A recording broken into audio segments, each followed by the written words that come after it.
Hey man, how's it going? I'm well. How are you? I'm good. Cool. I'm excited to talk to you today. I'm excited about this record. The songs that's been out there so far sound huge and big and awesome. Thank you. Yeah, and it's getting us very excited to see you guys over the weekend at Forecastle. I thought we could jump right into it too about this record, A Moment Apart. I've heard what you guys are talking about with this record about going for that bigger sound and everything, and I'm trying to think like to paint a picture with music. Like, what are you trying to convey for you guys this time around?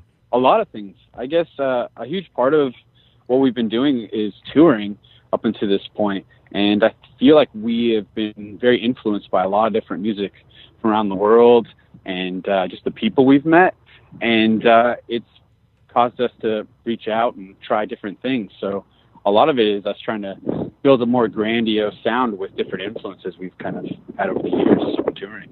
And I guess I read about you saying something that your attempt at embracing the beauty of both ends of the emotional spectrum in music. I was kind of curious, like, what exactly that Yeah. meant for you. Sure. I think we're a little bit more well known for a lot of these really bright, um, Oh, still retained in a lot of the music we're doing. I think we're diving into some different ends of the spectrum with more moodier sounds and more melancholy feels within those things. and when you're putting it together for an album, I mean, do you guys try to do a big arc? Do you try to tell a story? I mean, even though I know, there's only a few of your songs that are actual, really lyrical, I guess, where that becomes the focus. Yeah. But do you guys try to put that in any kind of a story setting? Yeah, I mean, I think we've always thought of ourselves as an album band, and our live show as a very different thing, almost an introverted to an extroverted experience. And when we listened to albums, the albums we always loved told a story. It felt like it was a journey through different sounds. So that's what we try to accomplish with every record. How do you build your sound like that to catch up with the room? I mean, you guys, I know you've been working for a while, but that trajectory really did take off in a big way the last time around. I mean, how do you find that sound to match the bigger capacity?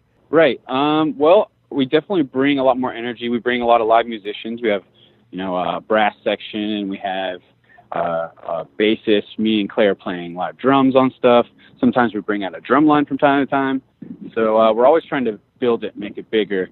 And I think we always push songs. Almost 75% of our live show is new versions of our tracks from our album. So whether people notice it or not, we definitely like add bigger basses, maybe speed up the tempo, change out drums, add bigger synths, add new horn parts layered with synth parts. So it definitely gets bigger. Yeah. Does it feel like you're always writing in that sense? Because I mean, like, a lot of artists they would write the song and there's the song, but to do all these different versions of it, Right. it must seem like you're always creating even on the same platforms. Yeah, I think for us, we really think about the setting. And for us, a lot of the times when you're listening to an album, it's a personal experience. So we try to make those things separate, whereas it's a very communal experience when you're at a festival or at a big show.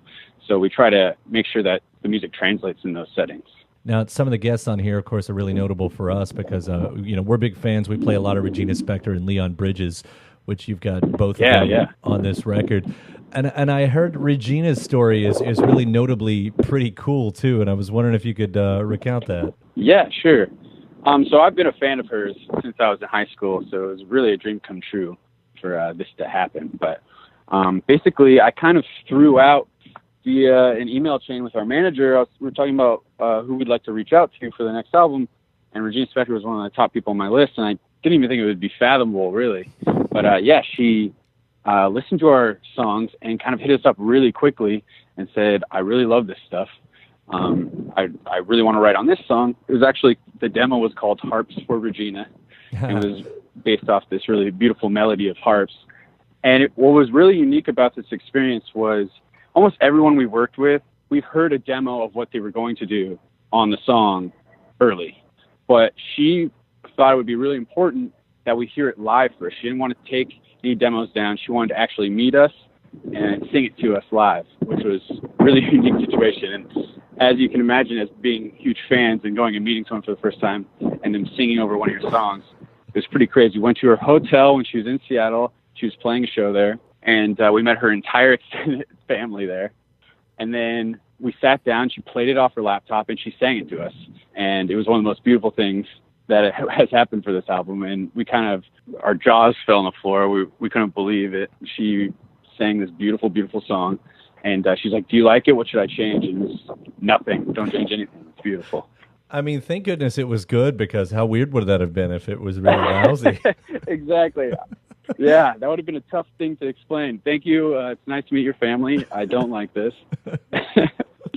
But I mean, there's something, with what she did right there and with what you guys look to accomplish, especially with these live shows, there's a human connection thing in very much a digital world and atmosphere, and how cool that played together so well like that.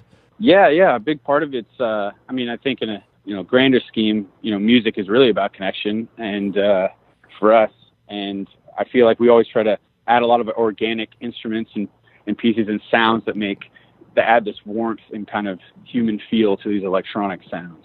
You guys have done a great job on that this time around. Like I said, we're really looking forward to seeing you at Forecastle here in Louisville.